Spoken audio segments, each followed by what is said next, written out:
In the heart of Rīga, big, sick storehouse for a little girl, her mother, and her grandmother. The grandmother, the babuna, filled the home with stories of old forests and wise women. The girl listened, her heart full and wild, growing strong in this garden of love. Outside, tall trees whispered secrets, and bright flowers colored her days. Barefoot on the grass, she felt connected to everything, part of the earth, the sky, the trees. In this garden, there was only sunlight and laughter. The community was a warm blanket. Neighbors smiled, the neighbors chatted, and kindness was everywhere. Family meant everyone who showed her care. This belonging made her feel safe, part of something bigger. Each day was a new verse in a song of sunshine and safety. She thought life would always be this way. She danced through her days, spirit bright as a Latvian summer morning.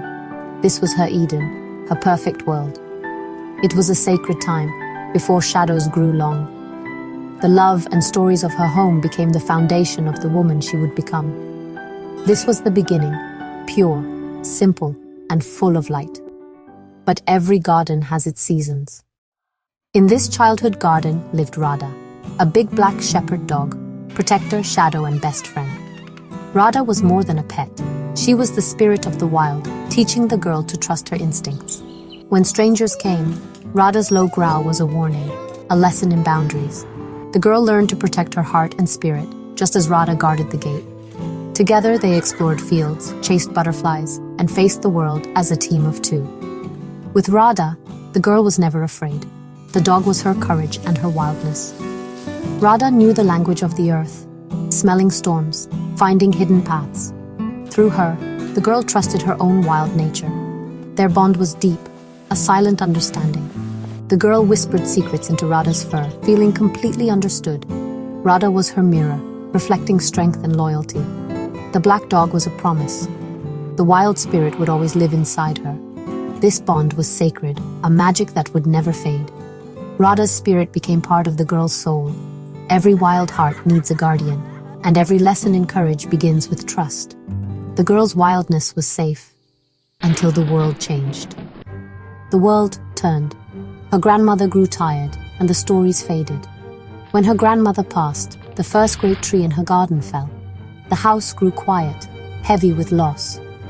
Soon after, Rāda was taken from her. They were not allowed to meet, taking the girl's wild spirit with her. The protector was gone, the world felt less safe. The girl had to be strong for her grieving mother. Freedom shrank. Play was replaced by chores and silence. The garden changed. Flowers gave way to weeds.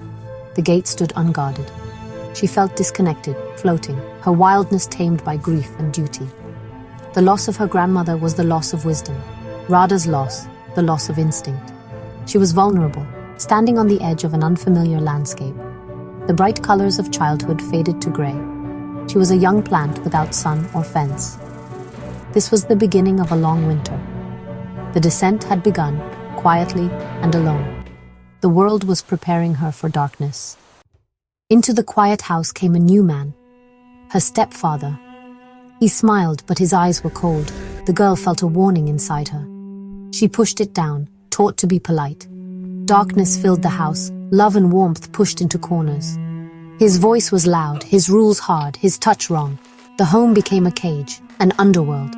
Like Persephone, she was stolen from the light, trapped in fear and secrets. The abuse was a slow poison, making her feel worthless and invisible. She learned to be small, to hide, to lose her voice. Alone in her underworld, the wild child was buried under shame and fear. Her spirit slept through a long winter. This trauma reshaped her world. Love became dangerous, powerless. The world of light felt like a distant dream.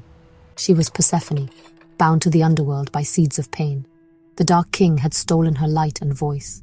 She waited for a spring that seemed impossible. In the deepest dark, a memory stirred. Soft grass, a grandmother's story, a black dog's love. These memories were seeds of light, the indestructible self. A tiny inner glow promised return. Like Persephone, she would not stay in the underworld forever. She would return changed, a queen, no longer afraid of darkness.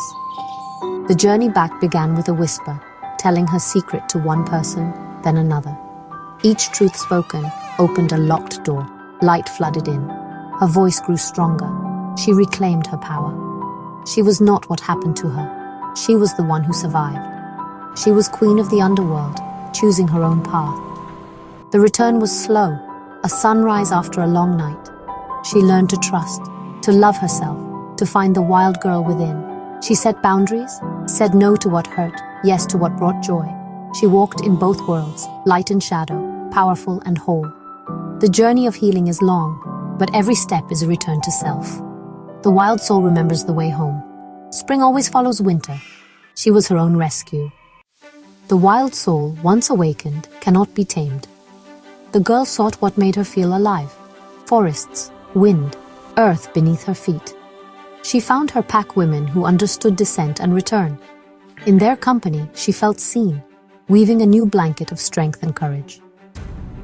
The spirit of Radha lived inside her. Instinct, intuition, the inner guardian. She learned to trust her gut, to run free, to protect herself. Her story became a myth for all women, those pulled into darkness by trauma or loss. Like Persephone, we can return, rising as powerful queens. Our scars become maps, guiding us home. To every woman in the dark, you are not alone. Your wild soul waits for you. The memory of your garden is inside. Listen for your inner light. Find courage to speak your truth. Find your pack. Reclaim your voice, your freedom. The journey down is also the journey up. You are the hero of your story. You are the queen returning from the underworld, bringing the promise of spring.